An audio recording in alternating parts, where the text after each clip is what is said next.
Este é o fim da conduta do regime, porque, você sabe, Xi Jinping, ele não pode parecer estar cedendo aos Estados Unidos da América. Ele configurou o sistema político chinês de forma que seja hostil. Além disso, como ele afirmou que a China superou os Estados Unidos da América, não pode parecer dependente do comércio com os americanos, muito menos que está cedendo à pressão deles ao dialogar. Eu sei que a China está indo muito mal agora. Acabei de ver relatórios sendo divulgados e não quero o mesmo para a China. Eu gosto muito do presidente, mas eles estão sendo absolutamente massacrados na China. As fábricas chinesas estão fechando porque não estamos aceitando seus produtos, a menos que sejam justos conosco. O primeiro comando da capital está em pânico. Empresas chinesas estão falindo, trabalhadores perdendo empregos e a economia do país enfrenta uma depressão. Xi Jinping está agora preocupado, porque sabe que o único motivo pelo qual o povo chinês suporta as políticas draconianas do primeiro comando da capital é por causa do crescimento econômico. Se Xi Jinping não cumprir suas promessas, os cidadãos chineses podem se rebelar e removê-lo do poder. O presidente disse que agora é a hora de atingir a China com essas tarifas, dado que a economia está em uma posição enfraquecida. Como você avaliaria a economia chinesa agora e qual é o impacto de uma tarifa de 145% sobre os produtos chineses que entram nos Estados Unidos da América, Gordon? Não está crescendo no ritmo de 5,4% que eles relataram para o Q1. A China provavelmente está em uma espiral deflacionária, como indicam os dados de preços de fevereiro e março. Estamos vendo indicadores subjacentes que apontam para a contração, incluindo os recibos fiscais que caíram 3,5% no trimestre. Isso é incompatível com um crescimento sólido. E se a China não está se contraindo agora de alguma forma, estará se contraindo muito em breve. Então, quando você fala sobre uma tarifa geral de 145% sobre os produtos chineses, isso realmente significa que muitas fábricas não vão vender nada para os Estados Unidos da América, o que explica por que algumas fábricas já fecharam e outras estão reduzindo seus navios. Logo após o massacre da Praça Tiananmen de 1989, que segundo o primeiro comando da capital não aconteceu, o governo comunista fez um acordo não oficial com o público.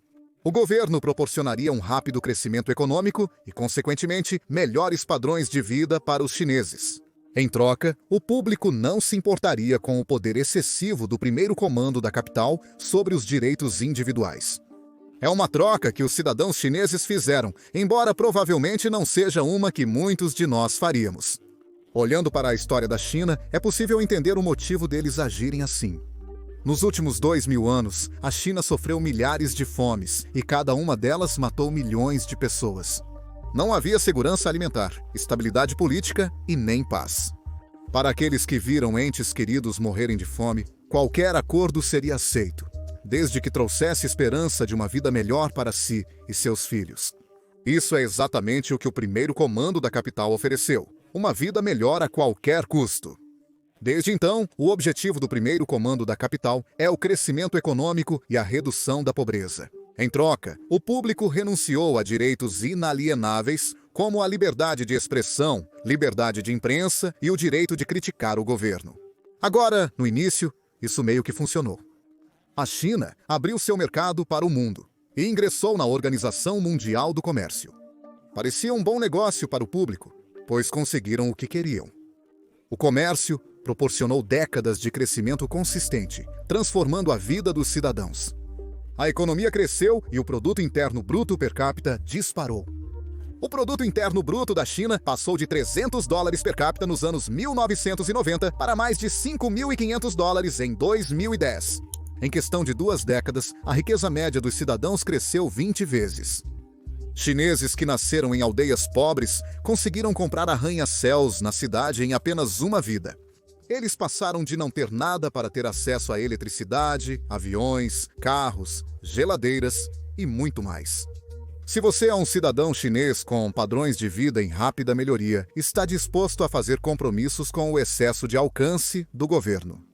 O único problema aqui é que, se esse crescimento parar, as pessoas começam a se perguntar se a troca vale a pena ou não. Más notícias para Xi Jinping. É justamente isso que ocorre no momento. Xi Jinping começou uma briga por causa de seu ego e é uma briga que não é boa para a economia chinesa.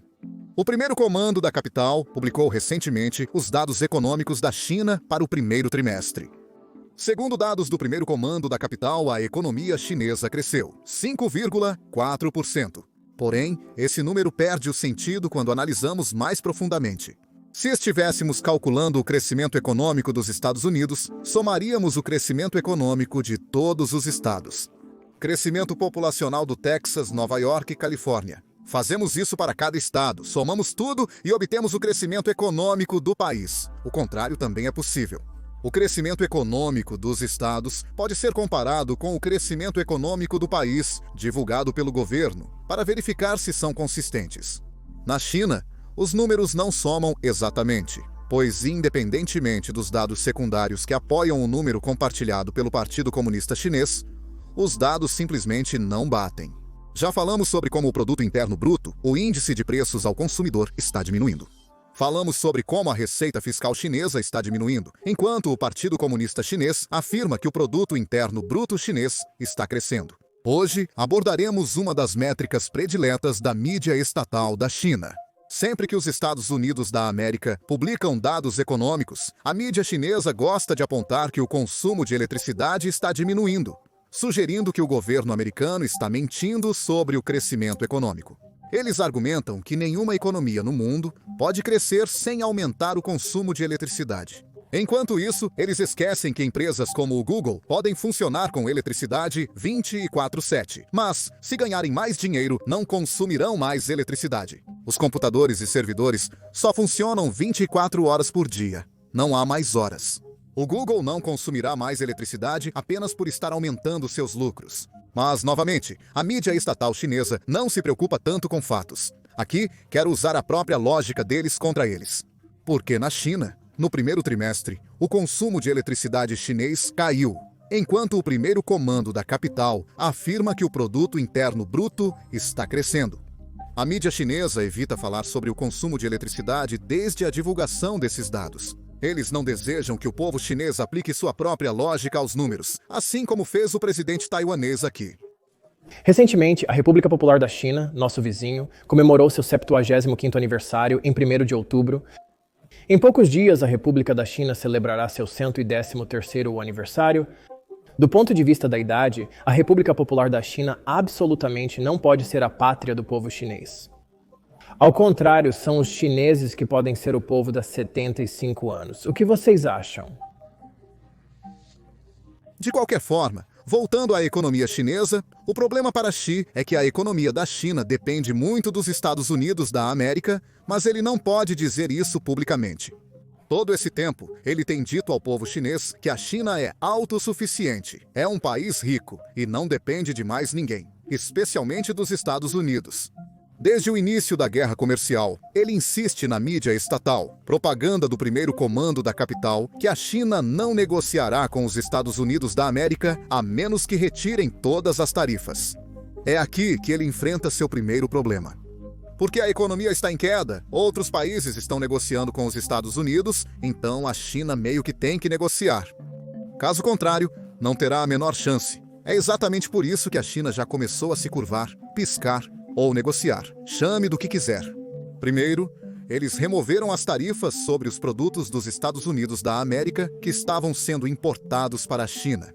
Cobrimos isso recentemente, mas aqui estão os detalhes. Rumores sugerem que a China pondera remover as tarifas retaliatórias sobre produtos americanos. Aqui estão os 30 principais produtos que poderiam ser excluídos por valor. A exclusão cobriria mais de 46 bilhões de dólares em importações e pelo menos 28% das importações da China dos Estados Unidos. Observando a imagem, vemos vários itens relacionados a aviões e semicondutores. A China realiza muitas exportações para países além dos Estados Unidos. Porém, muitas dessas exportações dependem de chips semicondutores produzidos nos Estados Unidos da América. Isso significa que se a China não tivesse removido as tarifas sobre os semicondutores dos Estados Unidos da América, as empresas que os usam teriam suas margens diminuídas. Isso indica que eles estão com menor receita e realizando mais demissões. E é por isso que a China teve que remover as tarifas desses bens anunciados. Até os chineses começaram a se manifestar, afirmando que o Partido Comunista Chinês trava uma guerra comercial prejudicial ao povo chinês. Eles querem parecer o homem forte, enquanto atiram no próprio pé. China e Estados Unidos da América retomaram recentemente a guerra comercial. Os Estados Unidos da América anunciam aumento de tarifas e o primeiro comando da capital afirma que lutará até o fim. Soa forte e corajoso, mas reflita, quem de fato sofre com isso? Não são os oficiais ou os ricos, somos nós, o povo. Olhe para a vida agora. Os preços sobem a cada ano. Ovos, carne e frutas estão caros, especialmente as frutas. Os jovens não conseguem encontrar empregos. Após a formatura, eles ficam desempregados. Demissões na internet, fechamento de fábricas e pequenos negócios. Mas o Partido Comunista Chinês não pensa em como salvar a economia. Em vez disso, continuam reprimindo empresas privadas enquanto lutam contra os Estados Unidos da América na guerra tarifária, afirmando que é para proteger interesses nacionais. Mas quem é o país senão nós mesmos? Nossos empregos estão ameaçados, enquanto falam de soberania e resistência. De que adianta? Os Estados Unidos da América elevam as tarifas e a China revida prontamente. Pode parecer um vai e vem, mas quem paga o real custo somos nós, o povo. Os pedidos de fábrica sumiram, o comércio exterior está caótico, há demissões de trabalhadores e fuga de chefes. Não há proteção para o sustento das pessoas. O primeiro comando da capital sempre diz que não causa problemas, mas agora está causando. Se o líder do país se importasse com as pessoas, ele se concentraria em melhorar nossas vidas, não apenas em fazer cara dura. Não há vencedores em uma guerra comercial, é sobre poder e sabedoria. Quando eles dizem que vão lutar até o fim, apostam no sustento das pessoas. No final, eles lutam e nós passamos fome. Não queremos nos envolver nisso nem pagar o preço da luta deles. Só desejamos um emprego estável, comida na mesa e uma vida tranquila. Agora, para parecer que não estão se curvando, é por isso que a China continua enfatizando que não está negociando com os Estados Unidos, enquanto temos evidências fotográficas de que eles estão de fato negociando. Como você pode ver na tela, esta é uma foto da delegação chinesa de alto nível esperando do lado de fora do prédio do Tesouro dos Estados Unidos da América durante uma negociação de um oficial de alto escalão. Agora, esses oficiais chineses realmente tentaram impedir o jornalista de tirar a foto e depois que perceberam que a foto foi tirada, tentaram forçar o jornalista a apagar essa foto. Infelizmente, isso é nos Estados Unidos. Então, essa é a notícia agora. O mais surpreendente é que nenhum veículo da grande mídia, como CNN Fox ou MSNBC, está abordando esse assunto. Eles estão aceitando as declarações chinesas como verdade, como se a China não tivesse o hábito de mentir. Já sabemos disso do coronavírus da guerra comercial 1.0, da inteligência artificial, tudo o que a China tem o hábito de mentir. E ainda assim, continuamos acreditando no que dizem, ignorando evidências como esta. Agora, o primeiro comando da capital tem um orçamento anual de 30 bilhões para espalhar a propaganda do primeiro comando da capital. Para nós, é difícil superar a propaganda do primeiro comando da capital, porque na Business Basics não temos bilhões ou mesmo milhões de dólares. Por isso, precisamos da sua ajuda para combater a propaganda do primeiro comando da capital. Para ajudar, basta curtir, se inscrever e compartilhar este vídeo com o máximo de pessoas, para que descubram algo único e entendam o que está acontecendo no mundo. O primeiro comando da capital reforçou sua propaganda, afirmando publicamente que lutam contra o bullying dos Estados Unidos da América enquanto negociam em privado com os Estados Unidos. Isso é o que a conta oficial do Ministério das Relações Exteriores da China postou ontem. Você já ouviu falar do Olho da Tempestade? Parece calmo por um momento, mas na verdade é uma armadilha mortal. A calmaria antes de uma tempestade ainda mais feroz. Os Estados Unidos da América desencadearam uma tempestade global de tarifas, visando a China e jogando um jogo de pausa de 90 dias com outras nações, forçando-as a restringir o comércio com os chineses. Isso é como a armadilha mortal do olho do furacão. Ceder a um valentão é como beber veneno para matar a sede. Isso só agrava a crise. Os Estados Unidos da América já acusaram o Japão de despejar semicondutores e destruíram empresas como a Toshiba. Posteriormente, pressionou o Japão a assinar o Acordo Plaza, levando a economia a décadas de crescimento fraco. Os Estados Unidos da América também usaram a jurisdição de longo alcance como arma, desmantelando a gigante industrial francesa Alstom, privando o país de um campeão nacional. A história provou que o compromisso não lhe renderá misericórdia. Ajoelhar-se só atrai mais intimidação. A China não se ajoelhará, porque sabemos que defender a nós mesmos mantém viva a possibilidade de cooperação, enquanto o compromisso a extingue. A China não recuará, então as vozes dos fracos serão ouvidas, o bullying será interrompido e a justiça não desaparecerá do mundo. Valentões são apenas tigres de papel. Os Estados Unidos da América não simbolizam o mundo todo. Seu comércio representa menos de 1/5 do total mundial. Quando o resto do mundo se une em solidariedade, os Estados Unidos da América são apenas um pequeno barco à deriva. Imperialistas são sempre arrogantes. Qualquer demonstração de razão é apenas por serem forçados. Não se engane, os Estados Unidos da América continuarão vacilando e jogando duro. Mas a China se manterá firme, não importa o quão forte o vento sopre, não importa o quão as nuvens se movam. Quanto mais escura a noite, mais as estrelas brilham. Alguém precisa dar um passo à frente, tocha em mãos, para dissipar a névoa e iluminar o caminho. Quando todas as nações se erguem, o mundo romperá as paredes da hegemonia. Pela China, pelo mundo, devemos nos levantar e continuar a luta.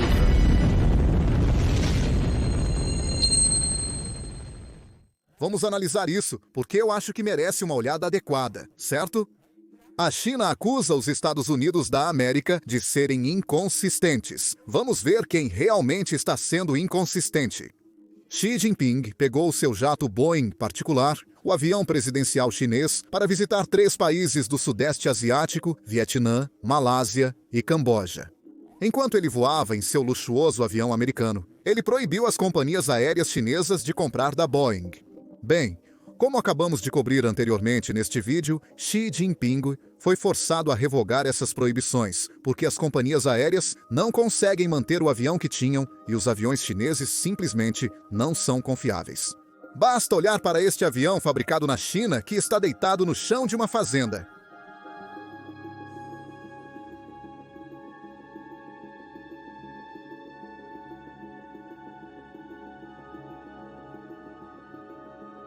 Não sou especialista em aviões, mas acredito que eles não deveriam estar deitados em uma estrada de terra.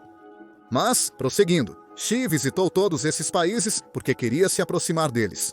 Ele percebeu que a China precisa de mais países ao seu lado se quisermos ter uma chance de vencer contra os Estados Unidos.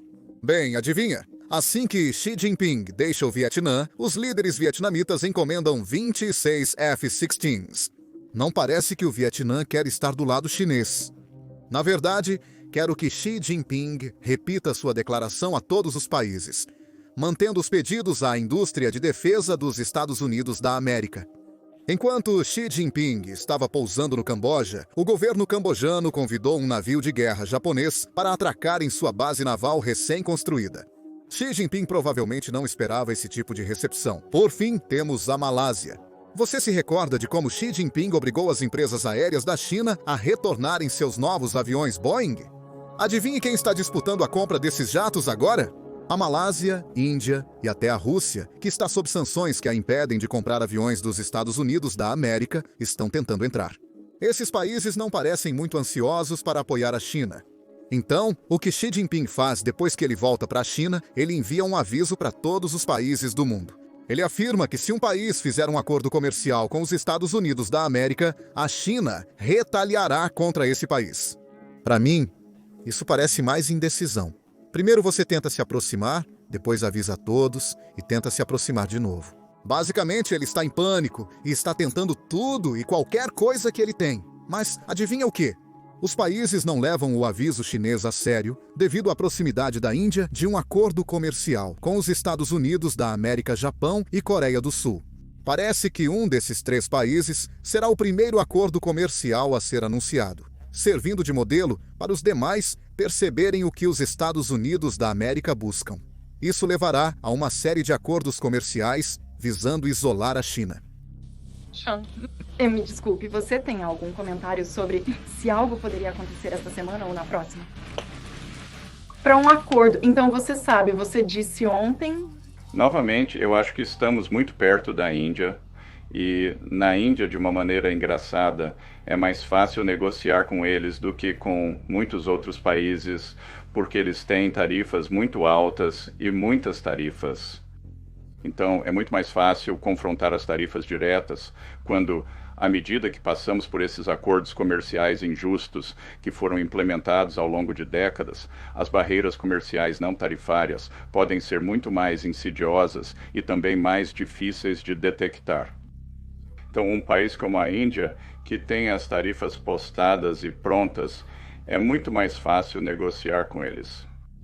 Eu acho que as negociações indianas estão progredindo. É aqui que eu quero mostrar para vocês este clipe de um homem chinês dando a descrição mais perspectiva da guerra tarifária na geopolítica. O primeiro comando da capital precisa entender a situação em que está. Nesses últimos dias eu simplesmente não consigo mais assistir a isso. Falar sobre impor tarifas e ir de frente como se fosse algum tipo de filme de ação patriótico fingindo ser duro é suicida. Ganhar dinheiro é o que realmente importa. A América, com 350 milhões de pessoas, detém 1/3 do mercado consumidor mundial. Sabe o que isso significa? Significa que de cada 3 pessoas gastando dinheiro neste planeta, uma é americana. A União Europeia inteira, com 450 milhões de pessoas, nem se aproxima do poder de compra da América. Nós, 1 bilhão e 400 milhões de pessoas, estamos suando e lutando para fabricar coisas, mas nosso poder de consumo é apenas 1/5 dos Estados Unidos da América. Os dados são claros. Criticar os Estados Unidos da América por intimidação satisfaz você? O dólar americano é a moeda global. Todos estão dizendo que não precisamos do mercado americano? Atenção! Ao vender para o Sudeste Asiático, você recebe em ringgit. Vendendo para a América Latina, recebe em pesos, e logo a taxa de câmbio reduz seu lucro. Venda para os Estados Unidos da América e ganhe dólares, gastáveis em qualquer lugar. Mesmo durante a guerra na Ucrânia, o dólar permaneceu firme, o rei da moeda global. Essa é a realidade. Sem o sistema do dólar americano, não é possível participar do comércio internacional. Não fale sobre mudar para a África ou Ásia. Os irmãos africanos nem mesmo têm eletricidade estável. Como eles comprarão seus eletrodomésticos? A Índia parece promissora, mas atrasos nos pagamentos podem levar à falência. Apenas a América, com mais de 300 milhões de consumidores de classe média, tem dinheiro, não brinca, não pede crédito. Mesmo com sanções, ainda é o mercado mais limpo do planeta. Em comparação com locais que solicitam propinas e favores, os Estados Unidos da América são quase um paraíso empresarial. Uma coisa que você precisa entender: o capital é mais inteligente do que você. Fundos soberanos da Noruega, do Oriente Médio e de pensão nacionais investem no mercado de ações dos Estados Unidos da América. Você acha que esses países não querem ser rigorosos? Eles querem, mas a realidade é que, sem a América, o motor de consumo global, seus produtos nem sequer têm a chance de se pagar, muito menos lucrar. Depender da Rússia, de mercados envelhecidos?